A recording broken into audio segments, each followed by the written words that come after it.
ሀዘን እኮ ነው የሚናበበው። ንግስቴ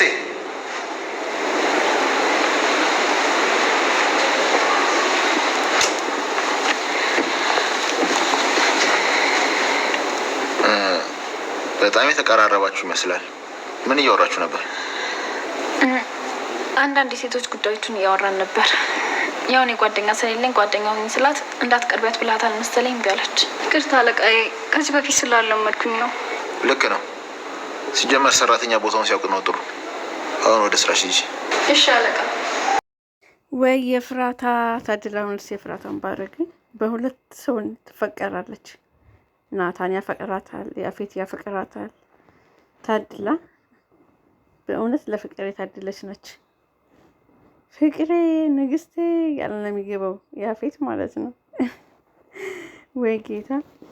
ሰላም ውድና የተከበራችሁ የቻናል ቤተሰቦች እንዴት ናችሁ? ሐረግ ክፍል 71 እንግዲህ ይሄ ያው አይታችሁታል ያለፈውን ፓርት ማለት ነው። ይቺ እንግዲህ አዲሷ የያፌት ሰራተኛ ናት። ግን ይችም ሲቪል ፖሊስ ትመስለኛለች ማለት ነው። ሲቪል ፖሊስ ናት። እየሰለለችው ነው። ምክንያቱም ሁኔታዋ አለቃ እያለች ታወራለች ከሌላ ሰው ጋር።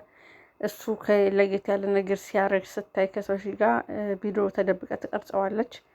ስለዚህ ያው የፍራታ እና እሷ ተፈራርተው ነው። የፍራታ መጀመሪያ ቀባጥራ ነበር። ከዛ ደግሞ የእሱ ቀጅስ ብትሆን ብላ ተጠራጥራታለች የፍራታና። አሁን ደግሞ በቃ እንትን እየመሰለች ነው። ልጅቷ ግን ኦልሬዲ ታውቃለች የገባትን ልክ ማለት ነው። እና ሰርጉን የፍራታ በቃ መላሷ ስላናደደው ሁኔታዋ ሁሉ ነገሯ ያፌት ሰርግ ሊጠራቸው እንግዲህ እነ ናታን ጋር ሄዶ ነበረ። ጽዮን በሩን ከፈተችለት። ተናዳበታለች በጣም። አላስገባህም እያለችው እያለ ናታን መጣ። ናታን ደግሞ በደስታ ነው የምንመጣው አላት። የፍራታ አንተን ማግባቷ ሳይሆን ችግሩ የፍራታ መደሰቷ ነው የምፈልገው፣ መደሰቷን ነው። ትክክለኛ ፍቃድ እንደዚህ ነው። የፈለገ ፍቅሩን ቢቀማው ያፈቀረው ሰው እንዲጠቀም እንዲደሰት እንጂ ያፈቀረው ሰው እንዲጎዳ አይፈልግም። እውነተኛ ፍቅር መስዋዕትነት ነው። እና ያው ናታን ይሄንን ነው ያሳየው። ያፌት ደግሞ ጀግና ነው፣ በቃ ጀግና ነው። ብዙ የተበደለ ነገር ስለነበረበት ያም ሆኖ ግን ክፋቱ ግን በጣም ከልክ አለፈ። ያፌት ሴቶችን ነው በጣም ሞር የሚያሰቃየው ደግሞ ማለት ነው። እሱ ያው በሴት ስለተደፈረ ነው በልጅነቱ። ግን ቢሆንም በዚህ ልክ ባይሆን ጥሩ ነበር። ምክንያቱም እናት አለው እህት አለው እና ለእህቱ ለአክስቱ ልጅ እንኳን ወደ ውጭ ሀገር እንድትሄድ ነው ያደረጋት። የእሱን ክፋት ተባባሪ ሁና ማለት ነው። እና እኔ ግን እዚህን ሊበቀላት ነው ወይ እውነት እህቱ ነች ወይስ እሷንም ደግሞ ለነገ አስቀምጧት ነው? እዚህን ሌላም ሰው እንዲይዛት እንትን እንድል አይፈልግም ወይስ ናታን ጋር ስለሚዋደዱ ከናታንም ደግሞ እሱ ሊቀማው ነው? ወይስ እንግዲህ የፍራታ ሁለት ልብ ናት። እንደውም ያፌትን አፍቅሬው አግብቼው ይሄን ቤት በስሜ አስደርጌ ለናታን ሰጣቸዋለሁ ብላለች። አሁን ደግሞ የኔ ፍቅር ምናምን ስትለው ምን አስበሽ ነው?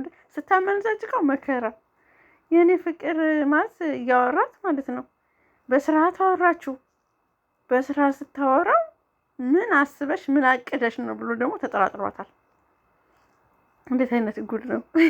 ምክንያቱም እንደዚህ በፍቅር አውጥቷ ያለ ምክንያት በፍቅር እንደማታወራው በሰላም እንደማታወራው ያውቃል። እና ምንድነው እቅድሽ እያላት ነው። ፈርቷታል ማለት ነው እንደዚህ ስትለው። ከያፌት አታመልጭም የፍራታ አንቺ ብቻ አላደ። ለማንኛውም ገኒ ታሳዝናለች። የፍራታ ገኒን ባታስቀይሚያት ቆንጆ ነው። ለምን ላንቺ ብዙ መስዋዕትነት ከፍላለች ማለት ነው። ያው እንደውም ሜዳ ላይ ጥላሽ ወይ በድህነት ከምታሳድግሽ ያው በስርዓት ምንም ንብረት ምንም ባይተውልሽም ተምረሻል፣ አሳድገውሻል። እሷም ደግሞ በግማሹ አጠገብሽ ነበረችና የእናትነት ፍቅሯን አልነፈገችሽም። ሳታውቂያት መሆኑ ነው እንጂ ልዩነቱ ማለት ነው። እና እንትና ትበያት ሲጀምር ቤዛ ደግሞ በጣም ተለውጣለች። ቤዛ ተለውጣለች። ናታንን ያፌትን ሳታገባው ፍቅርን መልስ እያለችው ነው አሁን ላይ ኤፍራታ። በጣም እንትና ቤዛ የእውነቷን እንደሆነ አላቅም። ናታን እውነቱን ነግረዋለች። የዛኔ ውሸቴን አንተን ለማግኘት አንተን ለመጠቀም እንጂ ምንም አይደለም። እንኳን አብሬህ ልተኛ የዛኔ ስምህም እንኳን አላውቅም። ስለዚህ ምንም የተፈጠረ ነገር የለም ብላ ተናዛለች ማለት ነው። ኃጢአቷን ተናዛለታለች በከፊል ማለት ነው። ስለዚህ ከራሷ አውርዳለች። ምክንያቱም ሰው የሚወዱት እንጂ ሲወድ እንጂ ሲወደድ ዋጋ እንደሌለው ገብቷታል። ስለዚህ ምክንያቱም እሷ ጋር ሆኖ አግብታውም ኤፍራታ ነው የሚለው ከእሷ ጋር ተኝቶም ማያቅ አብራት ቁጭ ብሎ ማውራቶ ማያቅ። ስለዚህ ያ ገብቷታል እና ቤዛን እንትና ኤፍራታን አድናት እያለች ነው። ሌላው ምንድን ነው ከሷ ምናልባት ሰው ምን ያክል እንደሚያስፈልገን ገነትም ሄደች ኤፍራታም ሄደች፣ ሁሉም የሚያስፈልጉኝ ሰዎች ሁሉ ሄዱ። በቃ አሁን ብቻዬን ቀረው። ይሄ ግንብ አለች። ግንብ ብቻውን ያለ ሰው ምንም ለቤዛ እንግዲህ ይሄ ነው የገባት ነው ማለት ነው በገባት መልኩ እና የኤፍራታ የገኒ ልጅ መሆኗንም እሷ ራሱ ሰርፕራይዝ ሆነች እንዳዲስ ማለት ነው። ቤዛ ገርሟታል በጣም እና ሉሊት ደግሞ ገነትን እዚህ ቤት መልሰን እንደዚህ እንጫወትባት ብላ አስባ ነበረ። ግን ኤፍራታ ደግሞ ይሄን ተደብቃ ስትሰማቸው ነው ከቤት ወጣችው። ምናልባት እንደዛ ካልሆነ እንዴት ከቤት ልትወጣ ትችላለች ብላ እኔ ሉሊት ያሳቀች ነገር ባይዘወይ